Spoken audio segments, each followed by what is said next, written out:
All my dear learners of English, welcome to my channel English Success. Today I have brought this video on notice writing, and all of you know that notice writing it forms a very important part of class 12th English paper, right? तो ये जो video है यहाँ पर आपको notice writing बहुत easy way में मिल जाएगी. ठीक है, you know that it is a short writing skill, it is a 5 marker question. और इस वीडियो में आप जितना भी नोटिस राइटिंग से रिलेटेड मटेरियल है, the format, the examples, the characteristics of notice writing, ठीक है, what to write, that means the content part, everything you will get in this video. So let's start with our video.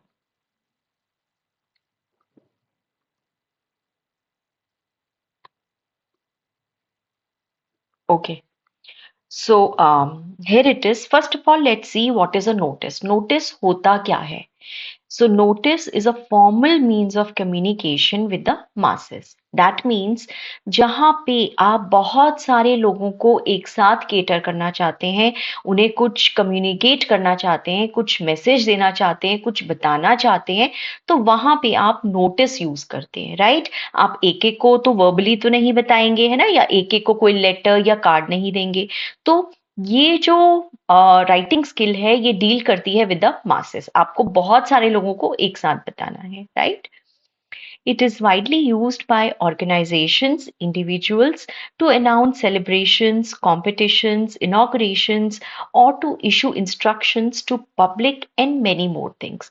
तो notice आपको पता ही होगा हम बहुत सारे purpose के लिए यूज करते हैं. कोई भी आपको अनाउंसमेंट करनी है रिगार्डिंग अ सेलिब्रेशन और सम कॉम्पिटिशन और इनॉग्रेशन और to issue any sort of instruction, तो उसके लिए हम नोटिस यूज करते हैं. A notice is always written in formal style. As you know that it is a formal writing skill, है ना? तो इसका जो राइटिंग स्टाइल होता है वो हमेशा फॉर्मल होता है. इसमें हेलो, हाय ये सब नहीं आता. ये सब चीजें उसमें इनफॉर्मल राइटिंग स्किल में आती हैं. डियर ये सब इसमें नहीं आएगा. तो फॉर्मल स्टाइल फॉलो होगा. It is strictly factual. Factual means it gives facts. आप जिस भी बारे में नोटिस लिख रहे हैं उसके फैक्ट्स इस राइटिंग स्किल में आएंगे.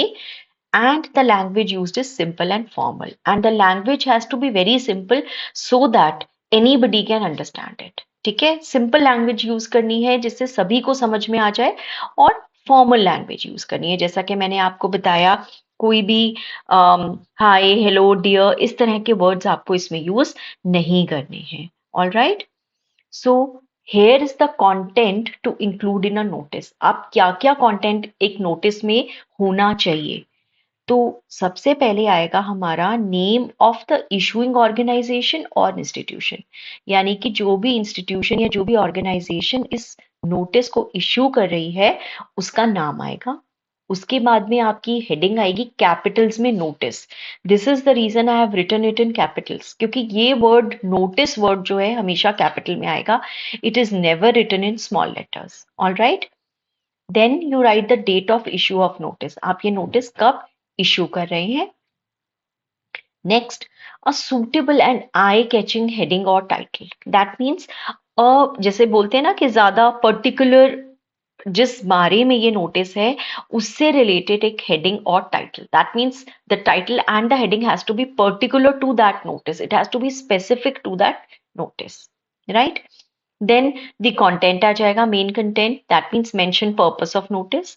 Then details regarding the purpose of notice. जो भी आप डिटेल अपने नोटिस में इंक्लूड करना चाहते हैं वो आएगा इसमें. देन लास्ट में the signatures, name and designation of the issuing authority. यानी कि जो भी उस नोटिस को इशू कर रहा है उसके सिग्नेचर्स आएंगे, name and designation, right? Okay. Now these are the characteristics of a good notice. क्या क्या होना चाहिए? सबसे पहले, a notice has to be brief. Brief means छोटा होना चाहिए. प्रिसाइज. प्रिसाइज का मतलब है टू द पॉइंट होना चाहिए. इधर उधर की बातें या घुमा के या फ्लारी लैंग्वेज हमें उसमें यूज नहीं करनी है. Language has to be simple and the notice has to be kept short, यानी कि 40 to 50 words. So this is how you get it in your exams. Second, it should be complete. Notice जो होना चाहिए वो complete होना चाहिए, ऐसा नहीं होना चाहिए कि उसमें आपने कोई डिटेल्स जो हैं वो नहीं दिए या छोड़ दिए. It should not be like that, because if it is so it will confuse people. अगर लोग पढ़ेंगे और उन्हें इंफॉर्मेशन पूरी समझ में नहीं आ रही है, वो कंफ्यूज होंगे. ठीक है. And then the purpose of notice gets defeated. जिस पर्पस के लिए आपने नोटिस लगाया था वो पूरा नहीं होगा. Right. Third point is clarity. अब नोटिस में बहुत क्लैरिटी होना चाहिए. क्लैरिटी मीन्स क्लियर होना चाहिए, कंफ्यूजिंग नहीं होना चाहिए. It has to be crisp, straight forward and direct. कोई भी बात आपको घुमा के नहीं कहनी है. Right. You have to be very clear with whatever you are writing in your notice, and it depends on the kind of information you want to convey to the public or the masses. Last is language. और notice की language बहुत formal और simple होगी. ध्यान रखिए, मैं बार बार word use कर रही हूँ simple.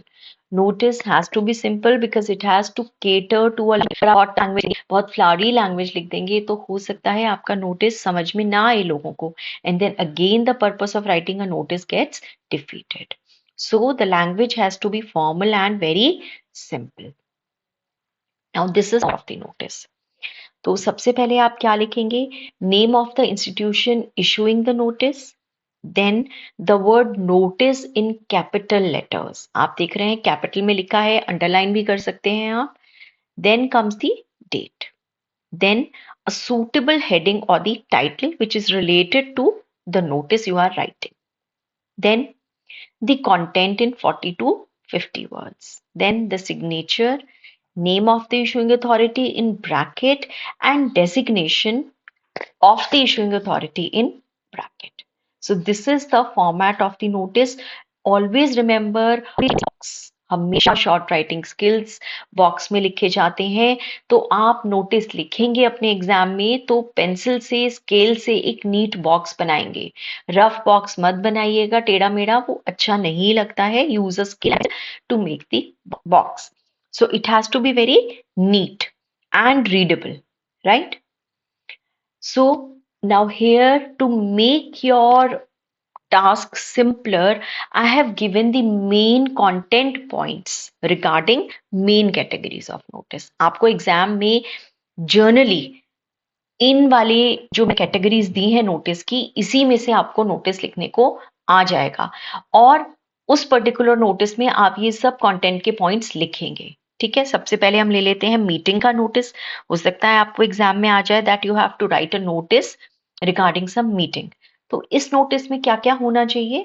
Date, time, date of the meeting, time of the meeting, place कहाँ पर है मीटिंग, एजेंडा होना चाहिए मीटिंग किससे रिलेटेड है, so that people can come prepared. कहीं से कुछ पढ़ना है, कुछ रीड करना है, या अपना कुछ कंटेंट प्रिपेयर करना है उन्हें डिस्कशन के लिए, so that they can come prepared.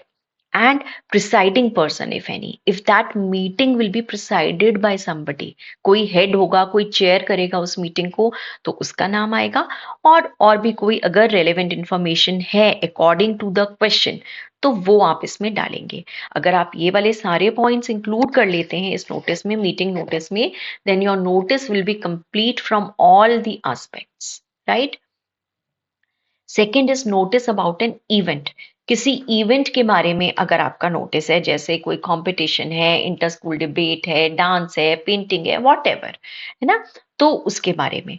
तो इसमें क्या आएगा? नेम ऑफ द इवेंट आएगा. सबसे पहले तो आप ये बताएंगे कि इवेंट क्या है, फिर डेट आएगी इवेंट की, देन टाइम आएगा इवेंट का कब है, वेन्यू आएगा कि कहाँ पर है, ड्यूरेशन आ जाएगी कितनी देर का है. राइट. कोई कंपटीशन है, सपोज ऐसे राइटिंग है, तो आपको ड्यूरेशन पता होनी जरूरी है कि आपको 1 hour मिलेगा.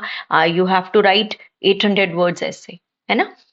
हु कैन अटेंड, कौन कौन इसको अटेंड कर सकता है, जैसे किस पर्टिकुलर ग्रुप ऑफ स्टूडेंट्स को वो केटर कर रहा है, किस क्लास के बच्चों के लिए है, या किस एज ग्रुप के बच्चों के लिए है, या any other relevant information as per the question, या और कोई relevant information according to the question है तो वो आएगी. ठीक है. तीसरा नोटिस है आपका लॉस्ट एंड फाउंड का नोटिस. लॉस्ट एंड फाउंड के नोटिस में सबसे पहले तो name of the article lost और फाउंड. कोई आर्टिकल या लॉस्ट हो गया है या यू हैव फाउंड समथिंग, उस आर्टिकल का नाम आ जाएगा, डेट आपको कब मिला, प्लेस कहाँ मिला, कहाँ खोया था, अगर खोया था या मिला था तो कहाँ पे मिला, सपोज स्कूल में है तो इन द प्लेग्राउंड मिला या वॉट एवर, है ना, टाइम अराउंड कब खोया था, अगर स्कूल में सपोज आपकी रिस्ट वॉच खो गई है तो उसका टाइम देंगे कि अराउंड रिसेस में खोई है, around 10 o'clock, right. Any identification mark, कोई उसका आइडेंटिफिकेशन मार्क है, जो चीज आपकी खो गई है तो वो आएगी। whom when and where to contact, और अगर चीज मिल जाती है, किसी को रिटर्न करनी है तो किसको कांटेक्ट करना है, कहाँ पे कांटेक्ट करना है और कब कांटेक्ट करना है। और अगर आप चाहें तो इसमें आप कुछ प्राइज मनी या कुछ इस तरह का रख सकते हैं, राइट। तो आप देख रहे हो मेन नोटिसेस जो आपको आ सकते हैं मैंने कवर करे हैं। Last is the tours and camps notice. अब अगर कोई टूर जा रहा है स्कूल से या कॉलेज से, ठीक है, या कोई कैंप है, तो सबसे पहले उसमें नेम ऑफ द ऑर्गेनाइजर आएगा कि कौन ऑर्गेनाइज कर रहा है उसको। उसके बाद ऑब्जेक्टिव, जैसे एजुकेशनल टूर है आपका, है ना, या रिक्रिएशनल टूर है, रिक्रिएशनल मीन्स केवल एंटरटेनमेंट के लिए है, तो वो ऑब्जेक्टिव आ जाएगा कि क्यों लेकर जा रहे हैं उस टूर पे। नेम ऑफ द डेस्टिनेशन आएगी कि कहाँ पर लेकर जा रहे हैं। ड्यूरेशन आएगा, दैट मीन्स कितने दिन का है, 3 days, 4 days, 1 week, whatever, जो भी आपको क्वेश्चन डिमांड करेगा, according to that you will write the duration. उसकी डेट्स देंगे आपके कब है। एक्सपेंडिचर यानी कि कितना जो है आपको पेमेंट करनी पड़ेगी टू द स्कूल और टू द कॉलेज, ठीक है, और to the institution who is organising it. अब इसमें इस तरह के नोटिसेस में आपको डिटेल्स रिगार्डिंग स्टे, आप कहाँ रुकेंगे, किस होटल में रुकेंगे, food and place of visit, ये सब आपको देना मैंडेटरी है, कंपलसरी है, जरूरी है ना। तभी तो आप इमेजिन कीजिए अगर आपके स्कूल से एक ट्रिप जा रहा है तो आप ये इन्फॉर्मेशन या आपके पेरेंट्स ये इन्फॉर्मेशन जानना चाहेंगे कि बच्चे को कहाँ रोका जाएगा, फूड के लिए कौन रिस्पॉन्सिबल होगा, कौन कौन सी जगह घुमाएंगे, और कोई भी एडिशनल इंफॉर्मेशन जो आपको देनी है अकॉर्डिंग टू द क्वेश्चन आप वो डालेंगे इसमें। कॉन्टैक्ट पर्सन का नाम और फोन नंबर डालेंगे for any further query or any further information which is required. So these are the main notices you can get in your board exam. I have covered all of them and 100% you will get any of the notices from these categories of notice, right? I hope all the content points are clear to all of you. If not, if you have any doubt, you can leave a comment in the comment section and I'll get back to you, है ना, हम discuss भी कर सकते हैं अगर आपको इसमें और कुछ समझना है। Now, here is one example. Draft a notice for the school notice board informing the students of classes 9th to 12th about an inter-house group discussion event. तो एक इवेंट हो रहा है और उस इवेंट का नाम क्या है, inter house group discussion. You are Radhika, secretary of the debate club of Mansarovar high school Mumbai.